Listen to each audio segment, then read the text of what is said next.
I'm Orville Schell, Dean of the Graduate School of Journalism here at Berkeley. I want to welcome you all to this Sheila McHugh lecture, which is in memory of Sheila McHugh, a gift by her mother, Jean, who's here tonight with her friends. And we want to thank you, Jean, for this great, where are you?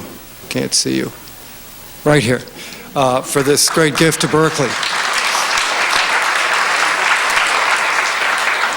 Tonight we have two really interesting women who are going to have a conversation.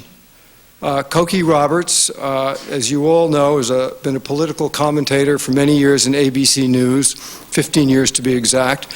And you've also probably heard her on National Public Radio, where she's been a senior news analyst, one of those rare people that's worked both sides of the divide. She's also, with Sam Donaldson for 6 years, been on the Sunday ABC show This Week, which I'm sure many of you have seen. She's the author of several books, the most recent of which is The Founding Mothers, story of the wives of the men who played an instrumental role in their own right in the founding of this country. Cynthia Gorney is on the faculty at the Graduate School of Journalism. She's also a long-time Washington Post correspondent, and more recently has been doing magazine pieces for the New York Times Magazine, the New Yorker, numerous other magazines that I'm sure some of you have seen her work in, Harper's and others. Cynthia's also the author of Articles of Faith, Frontline History of the Abortion Wars, a book which chronicled the standoff in America over this issue, and recently had a wonderful cover story in Harper's that sort of got into the minds of both sides in a way which was quite extraordinary, where you actually didn't feel it was us and them, but you actually had an appreciation of how it was and how it is that people feel so strongly on each side of this divide. So please join me in welcoming Cokie Roberts and Cynthia Gorney.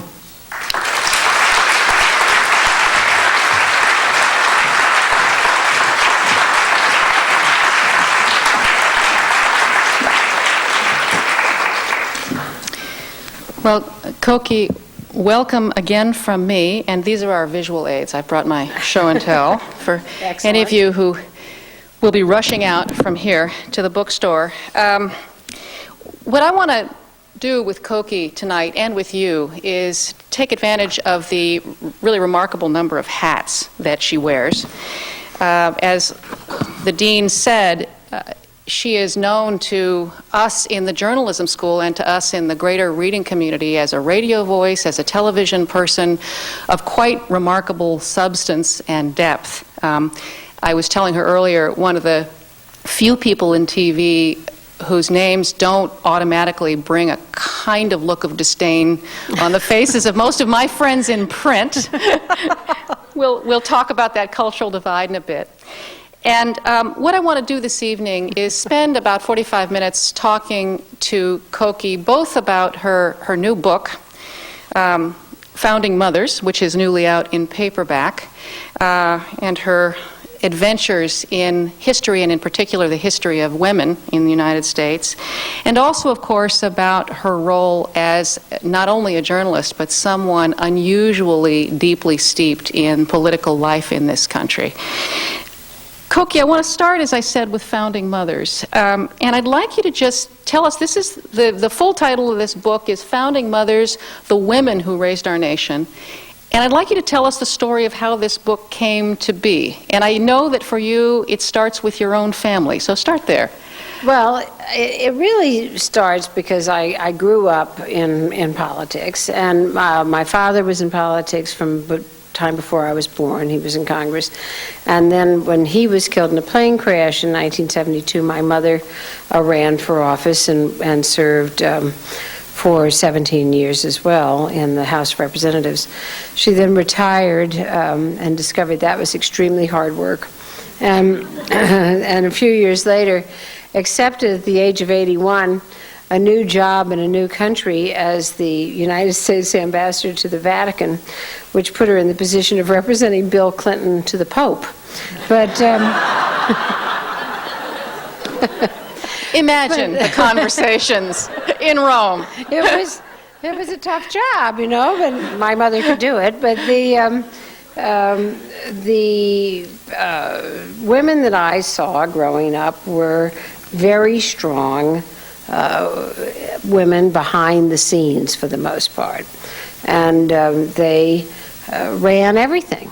And I was teasing Mrs. Johnson, who is so valiant. She's had a terrible stroke. She can't speak, but she shows up at events. And I was at the Johnson Library, and I was teasing her because she allowed the Johnson tapes to be released, and she has no idea what's on them. I mean, this is really either brave or dumb, and it is brave. And Johnson tape recorded all of his phone conversations. And he totally forgot that the tape recorder was on. And they're remarkably clean, given that, but much more so than his successors. But you hear some of these conversations. They play them on C-SPAN radio on Saturdays in Washington. And to show you what a nerd I am, I arrange my day around them. And you hear her call him, and she'll say, "Lyndon, I thought you did a wonderful job on your press conference. Your answer to the question about taxes was just perfect." And she'll say 2 or 3 other soothing things, and then she'll say, "Now!" And the critique begins, and you can hear him backing away from the phone and say, "They told me to say that. They told me to say that." So I did feel that I had spent a lifetime with very strong women, influential women, and I of course covered women in politics and women as voters. That had been a huge part of my professional career. And because I spend so much time with the founding era in the work that I do, you have to go back all the time to read the debates of right to bear arms, freedom of religion. I recently, you in California will appreciate this, went back to read the debate over why the president has to be born in America. and in fact, it was that the anti-federalists were claiming that the Pope of Rome himself was going to be president if you didn't have something like that. I spent a lot of time with the men of that era, and I knew the women of the era had to be incredibly influential. It is a unique time in our history, and I wanted to learn about them. How did you start?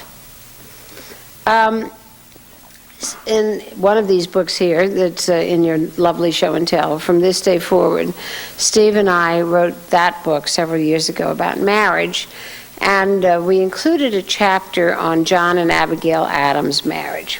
And so I had read through a lot of their letters, and I just couldn't get over it. I had no notion how alone these women were. And she was unbelievably alone. I mean, he was gone for long periods of time, first in Philadelphia thinking great thoughts, and then off on diplomatic missions. And she was left, of course, not only to raise the children and take care of the old people, as all women are, but she had to support the family. The men were making no money doing these things, and oh, by the way, the British were coming. And he wrote to her at one point and said, if it really gets dangerous, take the children and fly to the woods, Thank you, John. Appreciate that, So that just completely whetted my interest. And I had been thinking about this, and then when I wrote that chapter, I got wildly interested. And then Steve and I write a weekly newspaper column, and I had written one just to leave behind when we went on vacation. It was when David McCulloch's book came out about John Adams. And even though he loved Abigail Adams, I still thought that he gave her short shrift. And so I wrote a column saying, let's hear it for the founding mothers. And it was just a short column about Abigail and Martha Washington and Dolly Madison. And Steve looked at it and said, this is your next book. And so I sent it to my editor, and she said, he's right, this is your next book. But getting from saying that to doing it was unbelievable work. I have a dear friend who's been a friend forever, who is a history teacher by trade, who helped me with the other two books, Anne Charnley. And I called her and said, are you on board to do this? And she said, be still my heart, because she was so excited about it. But we discovered that our excitement soon became really terror, because it was so hard to get the information. And we started at the Library of Congress, and we just kept following trails like detectives. You'd look at the footnotes in the books about the men, footnotes in some of the books about everyday life in the 18th century, some of the academic works, calling all the historical societies and asking them what they have. They don't know what they have. And I have to tell you, the culture clash between a daily journalist and a curator for an historical society. I want it now. Exactly. I need it on the air tonight, and they have 200 years is nothing to them. So that was interesting. Cokie, tell us some stories. It's one of the things that leaps out at the reader, not only the obvious realization that these stories don't get told very often, but the extraordinary nature of the stories, the women who are putting on uniforms and disguising themselves so that they can actually fight in combat, the amazing rate of infant mortality, so that you've got women. Over and over again, you write almost casually of women who gave birth to 8 children and lost 5 or 6. Lucy Knox, the wife of Henry Knox, one of the great generals in the Revolution, gave birth to 13 and lost 10. 13 and lost 10. Introduce us just for a minute to Martha Washington. I was quite surprised to meet Martha Washington. Well, I think she did herself a big disservice with the cap. Because she does look like this namby-pamby little lady. Here's our first lady, and if you haven't read this book or you don't know about Martha Washington, check it out. All I knew about her, really, was the winter at Valley Forge. And because you learn that as a kid. And the number of things you learn about these women as a kid is Martha Washington at Valley Forge, Betsy Ross and the flag, which historians have debunked, but I have come to believe she did. Dolly Madison, saving George Washington's portrait. And then, in grown-up years, when the resurgence of the feminist movement, we all passed around, Remember the Ladies, Abigail Adams. And that was it. And Martha Washington turns out not to have just spent that one winter at Valley Forge, but she spent every winter of the Revolutionary War, which was 8 long years in duration. She spent every winter at camp, and I can really make the case that she kept the Continental Army together. That there were times when they were threatening desertion by regiment, because they weren't paid, they weren't housed, they weren't fed, they weren't clothed, and Washington would beg her to come to camp every winter, which was very dangerous. The roads were horrible. She was a prime target for hostage-taking. These women were all in danger. What are we looking at, Cokie? Tall, stately woman in her 40s? No, she was short. What did she look like? She was shorter. She was plumper. She was pretty, but a beautiful smile, apparently. And she was very fond of pretty clothes. But she was also a public relations genius. And she discovered on her first trip to camp, Washington had gone in June of 1775 up to Cambridge, and she wasn't going to go. She had responsibilities at Mount Vernon, and then she was threatened with being taken prisoner by the British governor. And everybody said, you have to leave Mount Vernon. And she wasn't trucking with it. She thought that was ridiculous.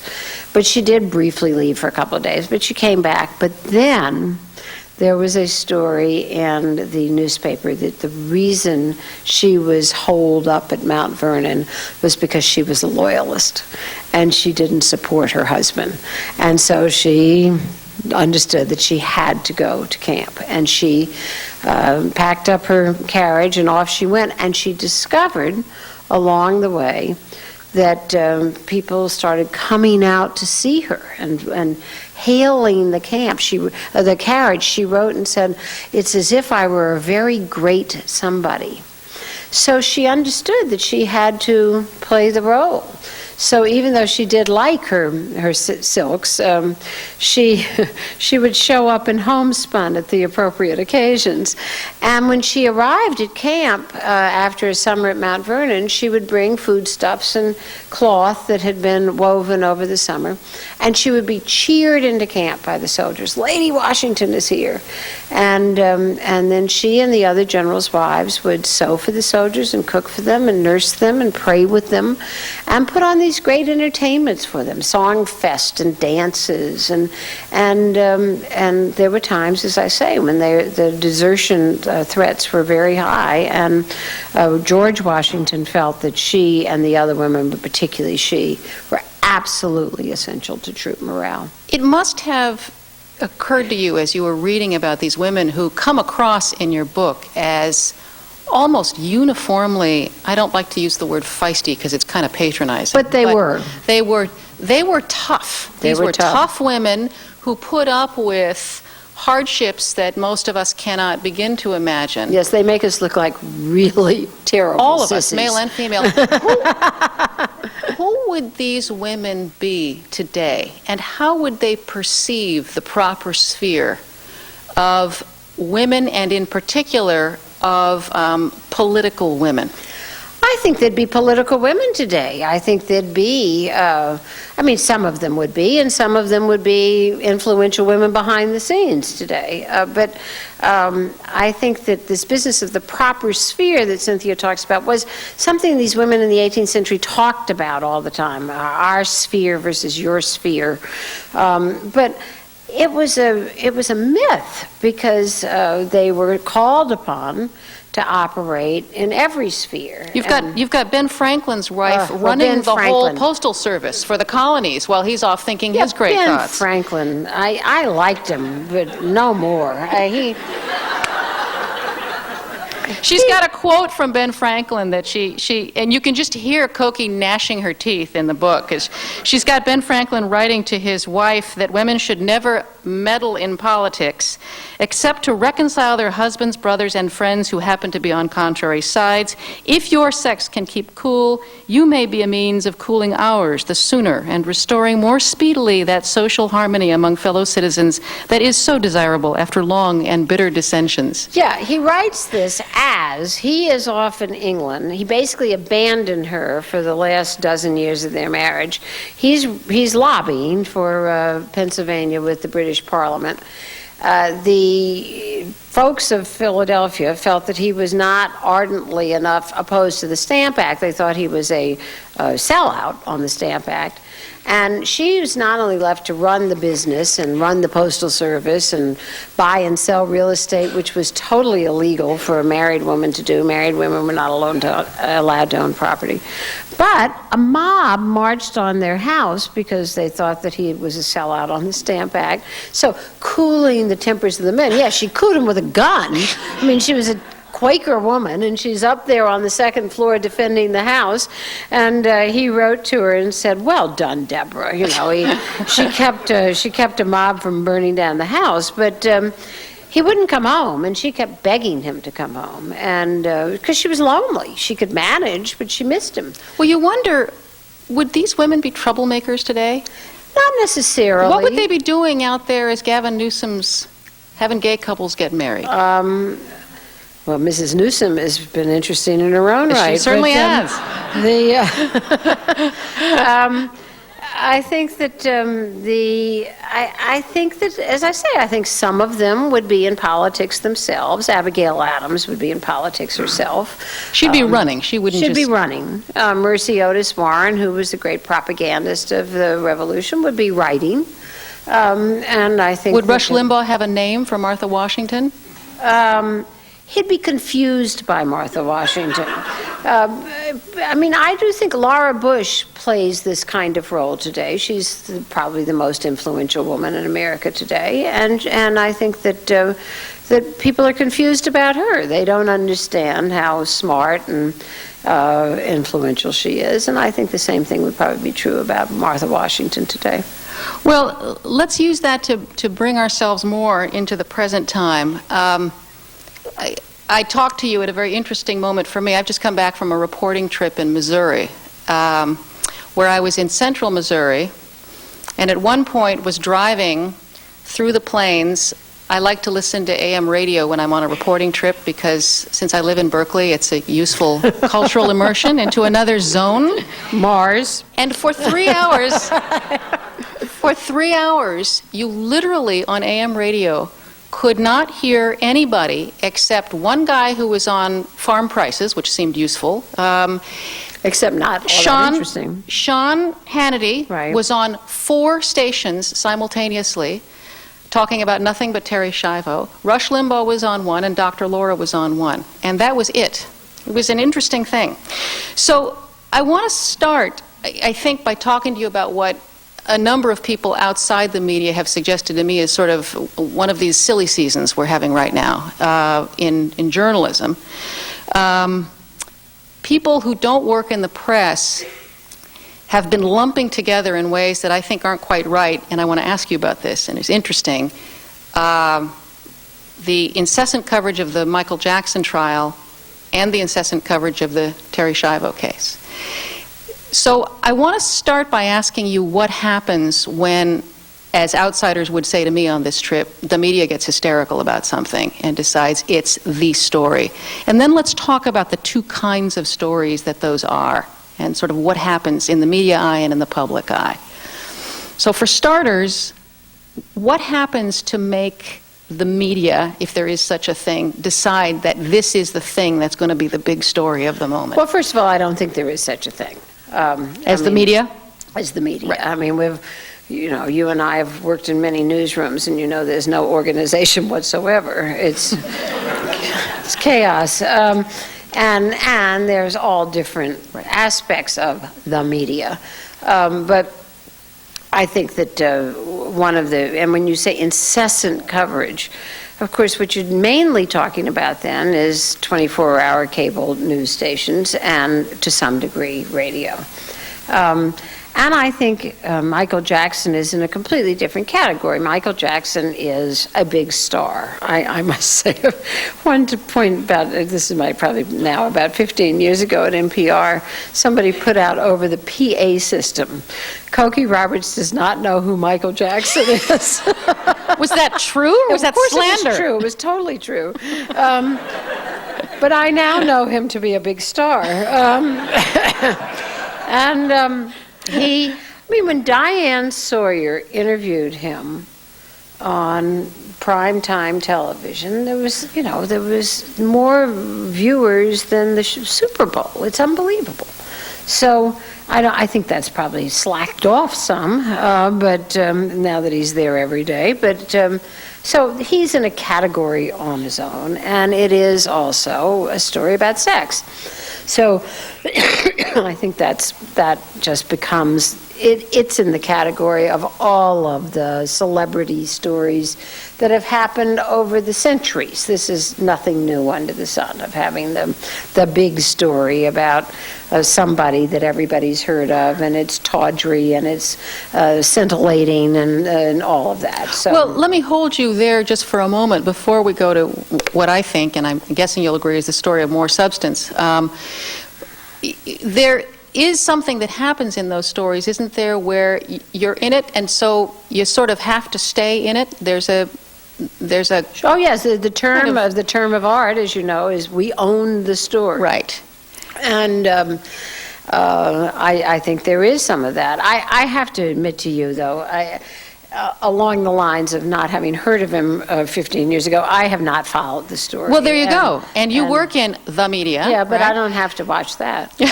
I mean, nobody pays me enough to do that. There is a phenomenon. Actually, I had a very amusing conversation some months back with one of my favorite students from about 5 years ago who got a very nice job at the Modesto Bee, very talented newspaper reporter who got what he thought at the time was the plum beat. He got the Lacey Peterson beat. There was one at the Modesto Bee. And I talked to him about 2 months after the trial was over. He, of course, looked, haggard and as though he'd been through the wars. And he said, and he said that part of what happened that he observed was actually a sort of a technical problem, if you will, which is that there are so many cable and network companies now with so much expensive satellite equipment that once they descend upon a place, having decided it's the story of the moment, it's too expensive to leave and come back. And that's part of why, at least in the network arena and in the cable arena, people start complaining to you and me, why are we getting all Scott Peterson or all Kobe Bryant or all Michael Jackson But all I the think time? a lot of it is also they have a whole lot of time to fill. And they need to fill up the time, and the satellite truck is there. So. Well, let's talk about the Terry Schiavo case for a minute. This is very interesting what's going on right now. That is a completely different situation. That is something where I think a lot of people are genuinely troubled. What you find in this story is people sitting around the kitchen table talking about it and talking about what they think and what's happened in their families. And I think there's a tremendous distaste of what's happened politically, at least the polls show that. But on the other hand, there's a lot of conversation that's really a gut-wrenching conversation about this case. And I think that it's bringing up a lot of issues that people have talked about among themselves, but not wanted to talk about in front of other people.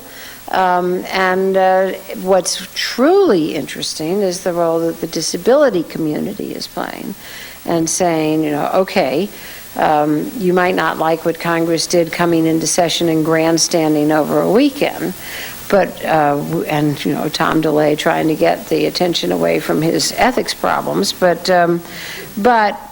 we do think, say, the organized people in the disability community, that there should be some kind of federal judicial review of guardianship, particularly where there are guardians who disagree.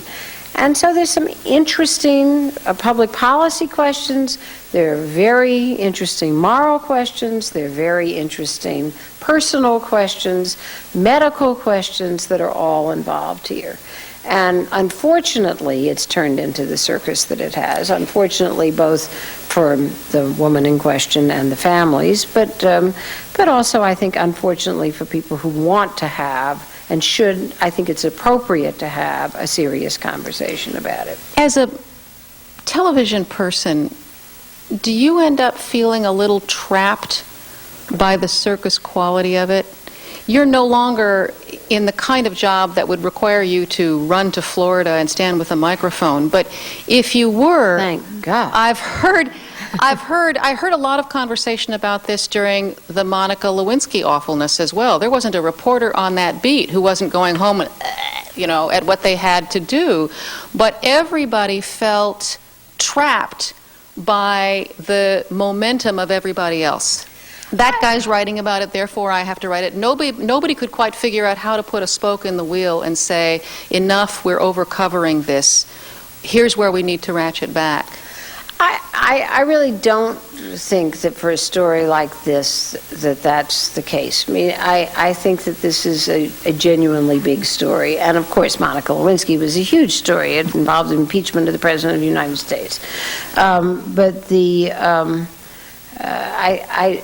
the atmosphere, the circus quality of what's going on, on the lawn of the hospice, and when Jesse Jackson showed up yesterday, that just sort of did it for me. And I love Jesse Jackson. I really do. I think he's one of the most interesting people I've ever known. But I just couldn't believe it. Oh my goodness, he's gone straight from the interview with Michael Jackson to showing up on, Well, there you go. I think I rest my case, but I'm not sure how.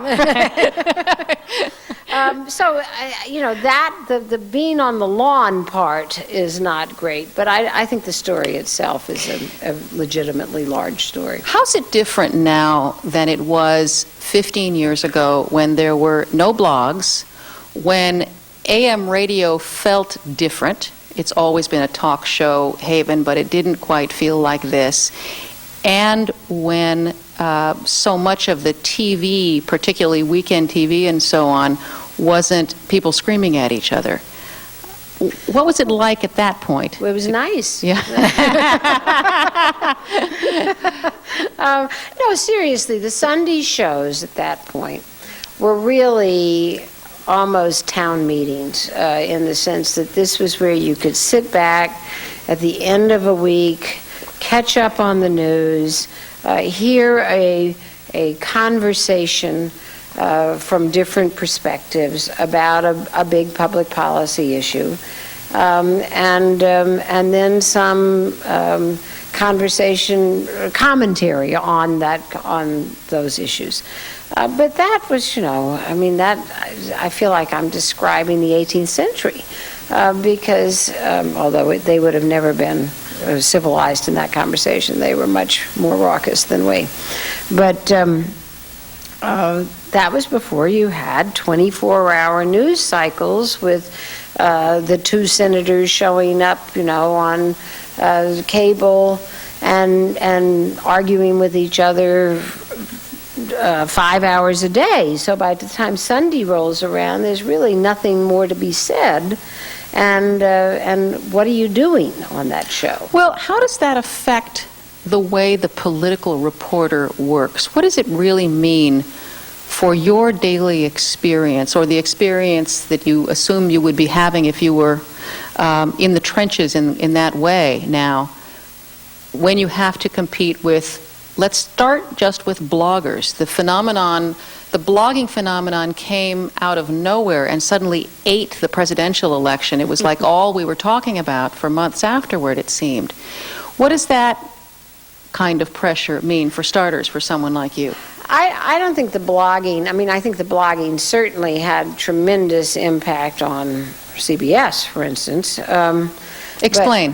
Because when Dan Rather's report came on about the National Guard service, it was bloggers who, as they put it, were sitting around in their pajamas. Now, I broadcast in my pajamas personally, so I don't see what the problem with this is. But they were able to look at the report, look at the documents on the internet, and by the next morning say there's a problem here. These don't look legitimate.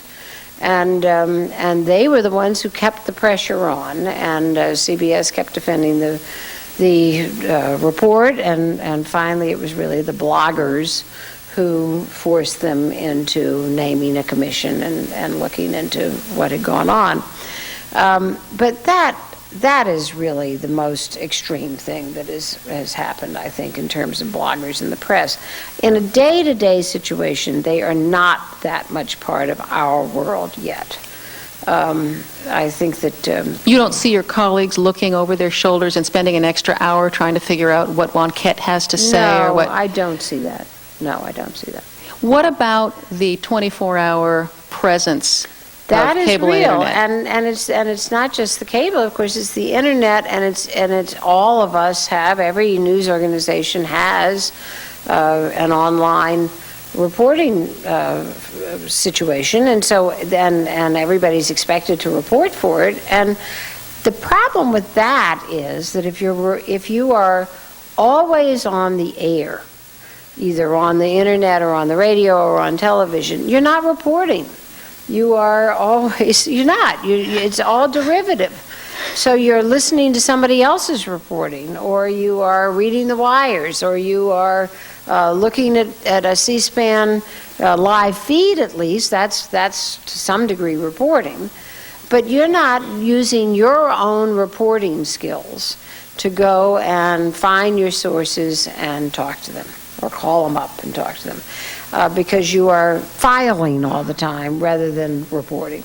And I think that is a serious problem, and the internet makes that much harder for every news organization, the idea that you're updating all the time. Do you know anybody who has been able successfully somehow to resist that kind of pressure? I mean, the conversations, as I understand it, basically go, I can't report well like this, and the answer is, we can't make money unless you do this. This is where the pressure is. There is pressure to do that. There are, I mean, one of the things that happens, for instance, at ABC is that there are a lot of very good, what are called off-air reporters, who are running around sort of trying to figure out what to do, where to be at a stakeout in the Capitol where their cameras are set up, and or getting the material off the wires or whatever, and leaving the correspondent to do the kind of reporting that I'm talking about. Do you think that people who say this is the most press-hostile, closed administration of the last fill-in-the-blank 50 years, 100 years are accurate in that? I really can't answer that because I don't know what it was like 100 years ago. I actually wasn't covering it then. Michael Jackson hadn't arrived yet. But this administration, what it mainly is, and this is what drives us all so crazy, is disciplined. Because all administrations are awful to the press. I mean, anytime anybody made me cover the White House, I would burst into tears, literally, regardless of whom the occupant was, because you go there, it's disgusting. It's, you know, it's this press room filled with dead food, and you know, and it is, and crews, you know, lying around with bellies showing, and news is bestowed on you. You don't have any opportunity to report the news, and if you're not just sitting there taking notes or putting a microphone up and trying to do some enterprise reporting, the people in the White House, again, any White House will play reporters against each other. And, you know, again, bestow a story on X reporter because they're mad at Y reporter. But you do have... But what is different in this administration is they don't leak. It's more just than that they don't leak. This is, to my knowledge at any rate, the first administration that has an attorney general who explicitly sent out a directive to all government offices saying, if you get a Freedom of Information Act request, in other words, a request from a press person seeking information that is in the public record and is supposed to be accessible to the public, I, Attorney General John Ashcroft, will make sure you have an attorney from the Attorney General's office to help you fight it. That order came down not long after he became Attorney General. That was a blow to the solar plexus to a lot of reporters I know, and a pretty extreme sign of the general attitude this administration had toward the notion of public information. Well, and of course, after September 11th, it became, nobody felt that they could fight it. Do you see any change in that in the offing at all, or are we settled in for another 3 years of that, 3.5 years? No, I don't see any change, and it's not just in things like that. It's in presidential papers.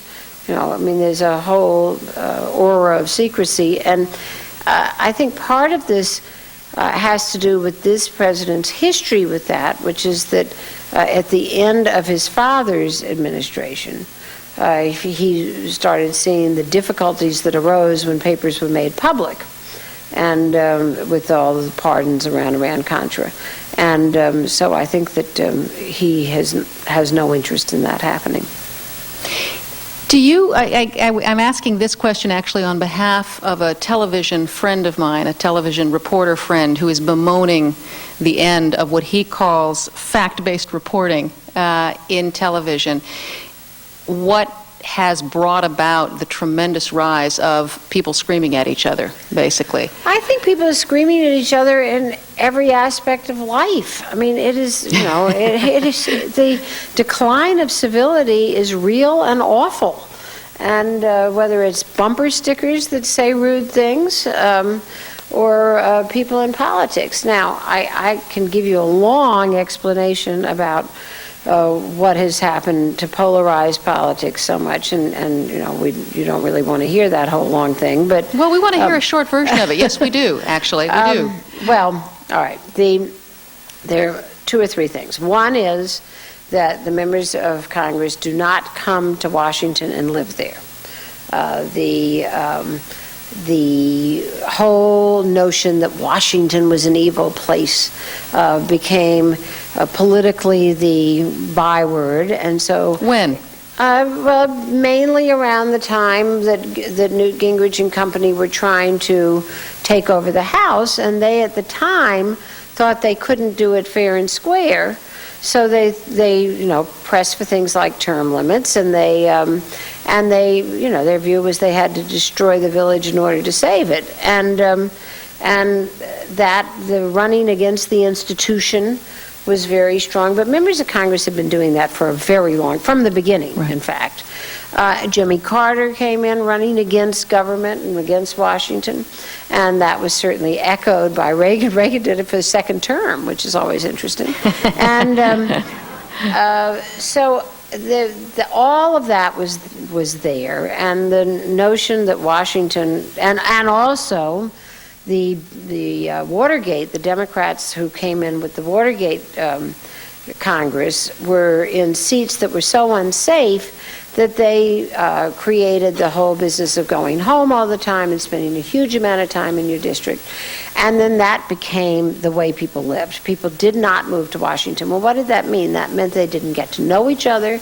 They didn't have the normal social contacts that had always been true. And in Founding Mothers, I talk about this because the partisanship that started immediately after the formation of the government was so dangerous because the country was so young and fragile that the women brought the men together at dinner parties and at social events and made them behave. As Franklin had urged them to do. Well, right. As Franklin had urged them to do. I know, I hate to give him any credit.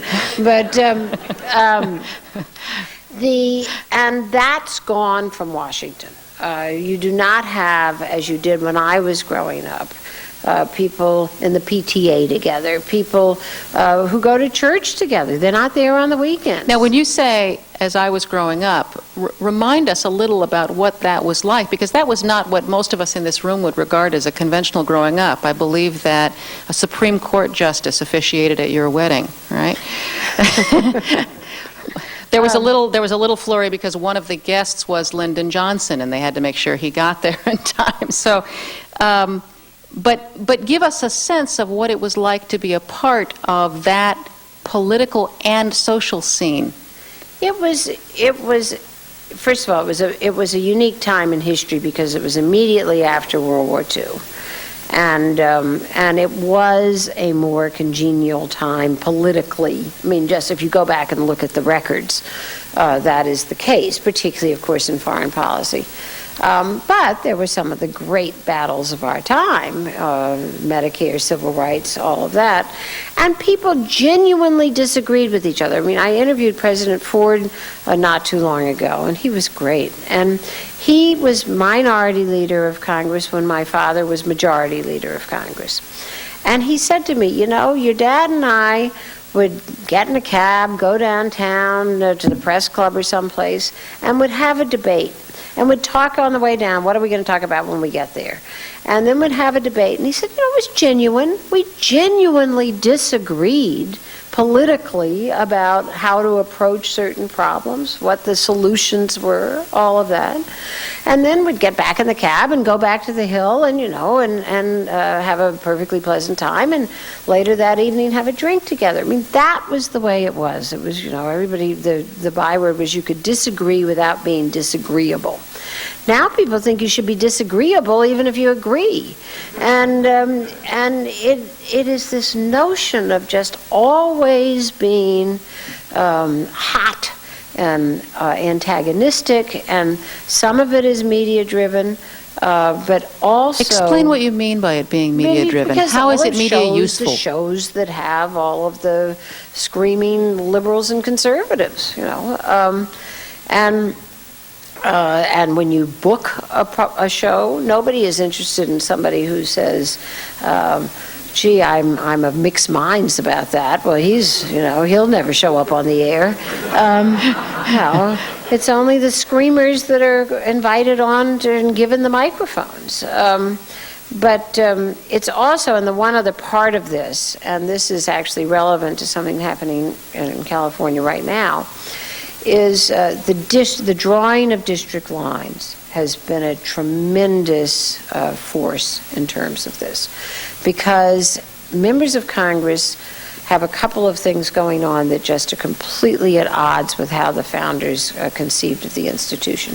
It's supposed to be the House of Representatives is supposed to be the most accountable institution. An election every 2 years, the closest to the people. But what has happened with redistricting going the way it has gone is that members of Congress choose their voters rather than voters choosing their members.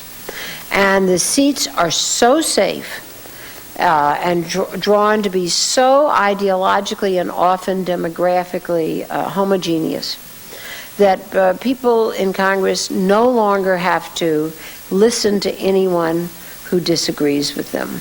And there's never any price to pay with just. In fact, the price to be paid is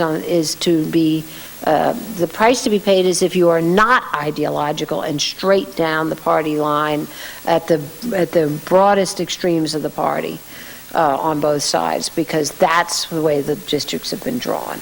And that is something that really has got to be fixed, because if it is not fixed, this is just going to go on forever and ever. What do you see as a plausible way of fixing that? Well, your governor has an interesting plan.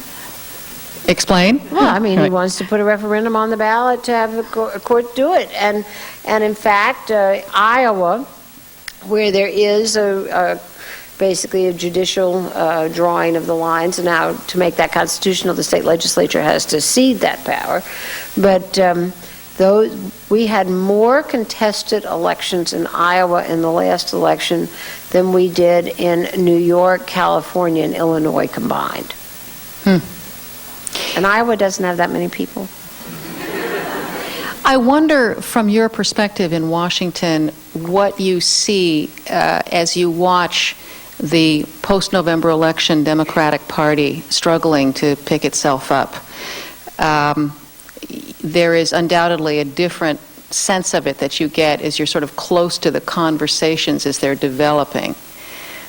What do you think is going to happen in the next few months, and what are you seeing sort of either whether it's at the backroom conversation level or the cocktail party level in D.C. that we're not? Well, the main thing you're seeing is that, the political action committees are getting formed, and the candidates are lining up. The junior senator from New York has got a Hill PAC going, and she's hired some of the savviest staff, and certainly will have access to great amounts of money. But John Kerry is also right back in there, as is John Edwards. And that's where they are. They're talking about candidates. They're not talking about ideas.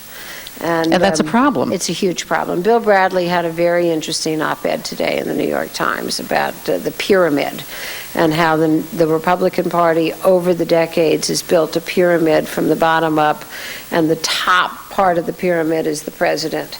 And it can easily be changed because the top, the top part's just the little teeny point, whereas the Democrats have the whole pyramid resting on the little teeny point at the bottom, because everything's about the candidate, and so the little teeny point at the bottom gets knocked away, and the whole thing falls down. And that is the problem of where they are right now. Well, part of what interests me about this is you're sitting here in Berkeley, which is probably, I'm thinking geometrically about where we are on this pyramid, but I think it's pretty clear. Yeah. And when you go to the equivalent of the Berkeley dinner party at which hair is being torn and, garments rent about what's happened to the message and the original impetus of the Democratic Party, when you're at the equivalent occasion in Washington, D.C., what does the conversation sound like? What do people think? Well, I mean, that conversation, I mean, first of all, the dinner parties have all disappeared, so they, you know. Because it's too hostile, nobody has dinner together anymore. But there's a lot of conversation about who is the Democratic Party. Right. You know, what do we mean? Who are we? All of that. That conversation is going on in the Democratic Party. And I think at the moment, the great hope is that the president has shot himself on Social Security, but that's not a program. And it's not a, you know, and with any luck, you know, the democracy movements around the world will fail. I mean, and this is the Democratic Party, but that's pretty much where they are at the moment. And what's all this moral values stuff anyway? I mean, so I think that there's just a tremendous amount of upset and confusion. But that has happened, of course, over the decades to various parties at various times. And often it does get solved by a candidate. But as Bradley's piece pointed out today, Bill Clinton, the first Democratic president to serve 2 full terms since Franklin Roosevelt, to be elected to a second term since Franklin Roosevelt. When he left office, there were fewer Democratic governors, fewer Democrats in the House and Senate, fewer Democrats in state legislatures. So it was no party building took place over that period of time.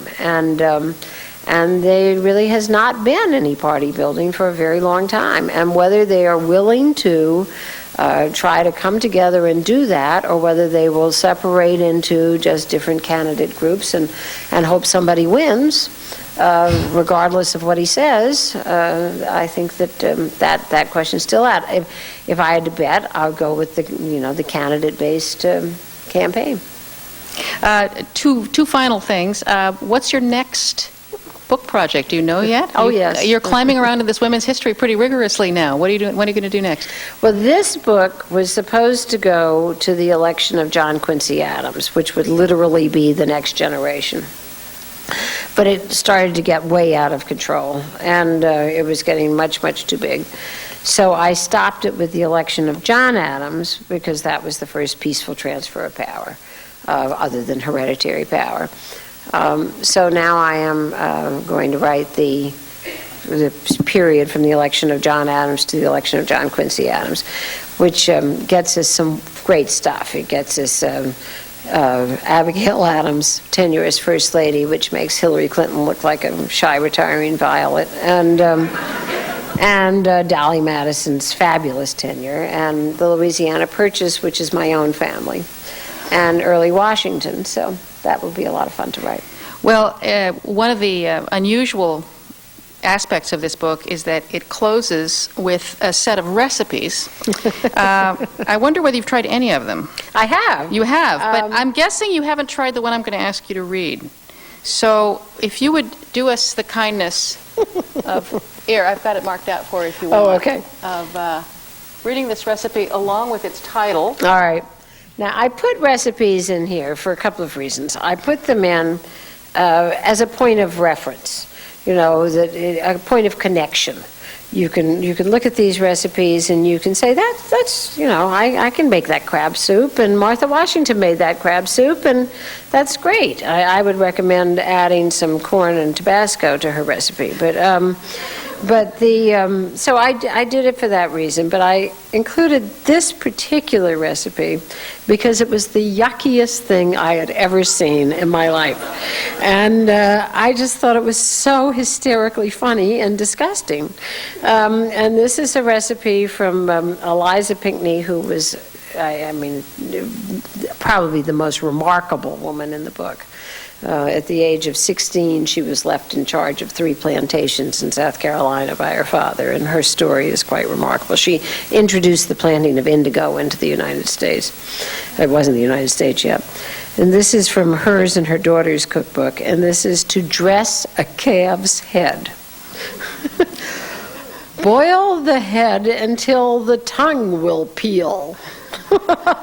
Then cut half the head into small pieces about the size of an oyster. Then stew it in strong gravy with a large ladle full of claret. You'd probably be better off just drinking it. And a handful of sweet herbs, and on and on. Lard it with bacon, wash it over with the yolks of eggs, strew it over a little grated bread, and place it in the middle of your dish. And put a pint of strong gravy in your stew pan with 3 anchovies, lots of anchovies in this cooking, quart of large oysters, on it goes. Blade of mace, a little white wine, eggs, and force meats. And at the end, you dip them, well, you take the eggs, you beat the yolks of egg and flour, dip them in and fry them in hog's lard. Make little cakes of the brains and dip them in and fry them. Then pour the stewed meat in the dish with the other half of the head and lay the fried oysters, brains, and tongue with little bits of crisp bacon and force meatballs on the top, and all about the meat garnish with horseradish and barberries, and serve it hot. We'll be serving that outside in the cooler when the evening's over. But the next recipe is a brown fricassee, and I think it is the stewed chicken that was made in my house when I was a little girl. Oh, so there are connections. All right, let's bring up the house lights. Thank you very much. Thank you so much for coming. Thank you, Cynthia.